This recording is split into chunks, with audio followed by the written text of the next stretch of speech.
అదే RTV app వార్తల్ని క్షణాల్లో చదివే అవకాశం ఉంటుంది. ఒక న్యూస్ పేపర్, ఒక టెలివిజన్ ఛానల్ మీ చేతుల్లో ఎప్పుడూ ఉంటాయి. జనసేన అధినేత పవన్ కళ్యాణ్ తన సినిమాల ద్వారా బ్లాక్ మనీని వైట్ మనీగా మార్చుకున్నారంటూ జనసేన నుండి బయటకు వచ్చినటువంటి వైసీపీ నేత పోతిన మహేష్ ఆరోపణలు చేస్తున్న ప్రస్తుతం పోతిన మహేష్ ఉన్నారు. పవన్ కళ్యాణ్ మీద నిర్మాత దిల్ రాజు కూడా ఫిర్యాదు చేశారు అనే ఆరోపణలు చేస్తున్న ప్రస్తుతం పోతిన మహేష్ ఉన్నారు. సార్, మీరు కామెంట్ చేశారు, పవన్ కళ్యాణ్ తన హరిహర వీరమల్లు సినిమా ద్వారా బ్లాక్ మనీని వైట్ మనీ చేసుకుంటున్నారు, ఏంటి సార్? హరిహర వీరమల్లు సినిమా గత 3-4 సంవత్సరాలుగా నడుస్తుంది. ఆ సినిమా ఎందుకు ఇన్ని సంవత్సరాలు పడుతుంది? ఆ సినిమా మరి అంతకు ముందు ఒప్పుకున్న సినిమాలో, ఆ తర్వాత ఒప్పుకున్న సినిమాలో పూర్తి చేశారు, విడుదలయ్యాయి, వాటి ఫలితాలు కూడా మనం చూసాం. కానీ హరిహర వీరమల్లు సినిమా ఎందుకు ఇన్నాళ్ళు మరి కొనసాగిస్తున్నారో సమాధానం చెప్పాలి. మరి ఏం రత్నం గారు కూడా ఆర్థికంగా బలంగా లేరని సినిమా వర్గాల్లో కూడా చర్చ నడుస్తుంది.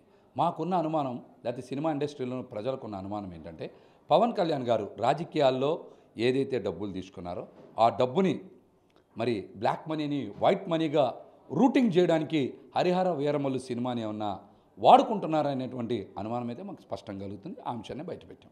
అంటే సినిమాకు సంబంధించి దిల్ రాజు కూడా ఒక సినిమాకు సంబంధించి ఐటీ వాళ్ళకి ఫిర్యాదు చేశారు, ఇంతకుముందు మీరు కామెంట్ చేస్తారు, దేని గురించి?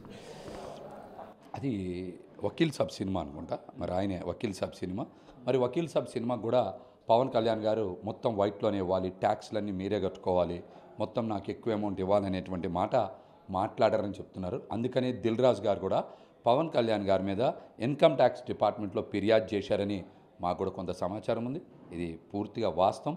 దీని మీద కూడా పవన్ కళ్యాణ్ గారు స్పష్టమైనటువంటి సమాధానం చెప్పాలి. ఎందుకు మీరు వైట్ మనీనే ఇవ్వాలని దిల్ రాజు గారిని డిమాండ్ చేశారో, ఎందుకు మీ మీద ఇన్కమ్ ట్యాక్స్ డిపార్ట్మెంట్లో వారు ఫిర్యాదు చేశారో కూడా మీరు సమాధానం చెప్పాలి.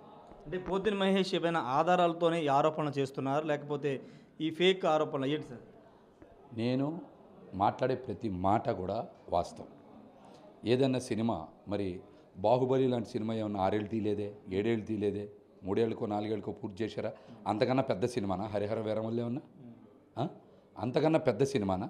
చెప్పండి మీరు. అట్లాగనే దిల్ రాజు గారు అబద్ధమైతే అబద్ధం అని చెప్పమనండి, నిజమైతే నిబద్ధం అని చెప్పమనండి.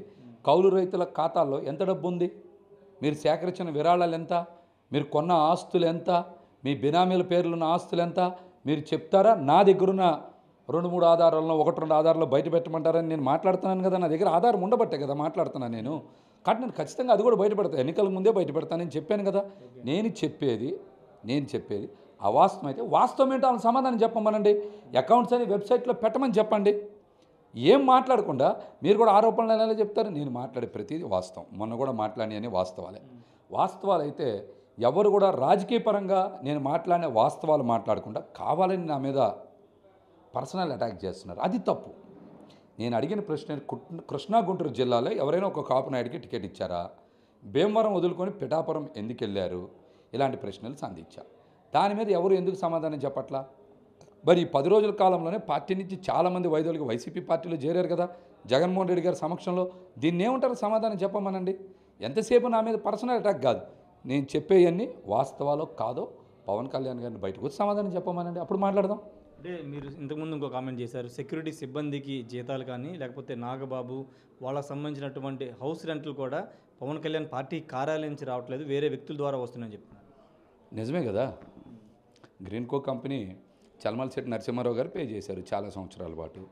మరి సెక్యూరిటీ జీతాలన్నీ ఆయనే కట్టారు, అది వాస్తవం. మరి నాగబాబు గారు, రుక్మిణి ఇలాంటి చాలామంది అపార్ట్మెంట్లో ఉన్న దగ్గర కూడా డబ్బులన్నీ జీతాలు కట్టినాయి అంతా కూడా టీ టైమ్ శ్రీనివాస్, ఉదయ్ శ్రీనివాస్ చెల్లించారని చెప్తున్నా. కాదని వాస్తవాలు బయట పెట్టమనండి. పార్టీ అకౌంట్ల నుంచి చెల్లించాం, మా కష్టార్జితం నుంచి చెల్లించాం అని చెప్పమనండి. ఉంటే ఆధారాలు బయట పెట్టమనండి. ఆధారాలు బయట పెట్టకుండా మీరు ఆరోపణలు ఎలా చెప్తారు? ఆధారాలు బయట పెట్టి అప్పుడు మాట్లాడమనండి. ఇంతకుముందు అల్లు అర్జున్ పొగిడారు, బ్రాండ్ అంటే అల్లు అర్జున్ అని చెప్తున్నారు. ఎందుకంటే పవన్ కళ్యాణ్ కంటే అల్లు అర్జున్ గొప్పని ఎలా చెప్తున్నారు? నేను చెప్పాను అలాగనే బ్రాండ్ అన్నానా? ఓకే. సినిమా ఇండస్ట్రీ మా వల్లే బతుకుతుంది, మా వల్లే చాలామందికి ఉపాధి ఉంది అని చెప్పారు కదా.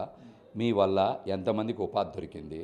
ఎవరు ఫిలిం ఇండస్ట్రీలో మీ వల్ల ప్రొడ్యూసర్లు అయ్యారు, డైరెక్టర్లు అయ్యారు, ప్రొడక్షన్ మేనేజర్లు అయ్యారు, ఎవరైనా చెప్పగలుగుతారని అడిగా నేను. కానీ అల్లు అర్జున్ గారు ఒక బ్రాండ్ క్రియేట్ చేసుకున్నాడు. చిరిగిపోయిన లుంగియో, ఇరిగిపోయిన పందుం బొల్లో, లేకపోతే ముఖానికి రంగులు రాసుకొని పుష్ప సినిమా చేస్తే 1000 కోట్లు వచ్చింది. సినిమా ఇండస్ట్రీకి అట్లాంటి వాటి వల్ల కదా ఉపయోగం. అది కదా brand, AA brand, Allu Arjun brand అని అంటారు కదా. మరి బ్రాండ్ అంటే ఆయన కదా. మీ వల్ల ఫిలిం ఇండస్ట్రీకి వచ్చిన ఉపయోగం ఏంది? ఆయన చాలామందిని మరి పైకి తీసుకొచ్చాడు, సొంత ఇల్లు కొనిచ్చాడని చెప్పాను నేను. మీరు ఎవరికైనా కొనిస్తే చెప్పండి, మీ సినిమాలు అలాగ ఆడితే ఎక్కడని చెప్పండి.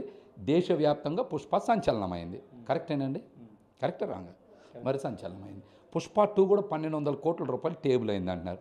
అంటే తెలుగు సినిమా దేశవ్యాప్తంగా ఏ స్థాయికి పోయిందని చెప్పడానికి ఆ మాట చెప్పా. అల్లు అర్జున్ గారిని పొగుడుతాం కదా, వాస్తవాలు చెప్పా. మీ దగ్గర కూడా అలాంటి వాస్తవాలు ఏమైనా ఉంటే చెప్పండి.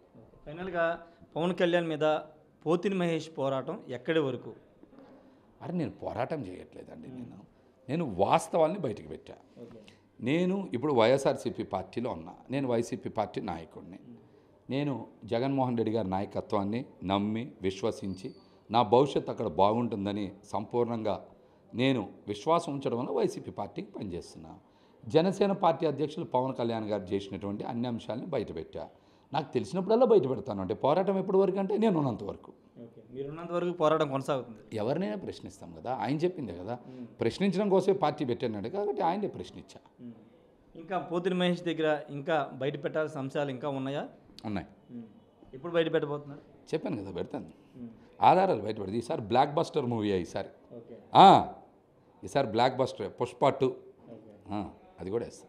Thank you sir. ఖచ్చితంగా ఒక్కొక్కటి అన్నీ బయట పెడతానని చెప్తున్నారు. అంటే ప్రశ్నిస్తాన పవన్ కళ్యాణ్ ప్రశ్నిస్తా, దానికి సంబంధించి నేను కూడా ప్రశ్నిస్తానని పోతినిమయ్య చెప్తున్నారు. బ్రాండ్ అంటే కుటుంబం మా వాళ్ళే బతుకుతుందని పవన్ కళ్యాణ్ చెప్తున్న నేపథ్యంలో ఎంతమందికి ఉపాధి లభించింది పవన్ కళ్యాణ్ అని ప్రశ్నించాను. అల్లు అర్జున్ పుష్ప సినిమా ద్వారా 1000 కోట్లు అన్న లాభాలు వచ్చాయి కాబట్టి చాలామంది కుటుంబాలు ఆయన పోషిస్తున్నారని చెప్తున్నారు. ఏదేమన్నప్పటికీ ఖచ్చితంగా తన ఫైట్ కొనసాగుతుందని మాత్రం పోతిని మహేష్ చెప్తున్నారు. Camera person ప్రసాద్తో Rayesh RTV Vijayawada నుండి. మరిన్ని వీడియోస్ కోసం ఛానల్ ని సబ్స్క్రైబ్ చేయండి. లేటెస్ట్ అప్డేట్స్ కోసం వాట్సాప్ ఛానల్ ని ఫాలో చేయండి. అండ్ లింక్ డిస్క్రిప్షన్ లో ఉంది.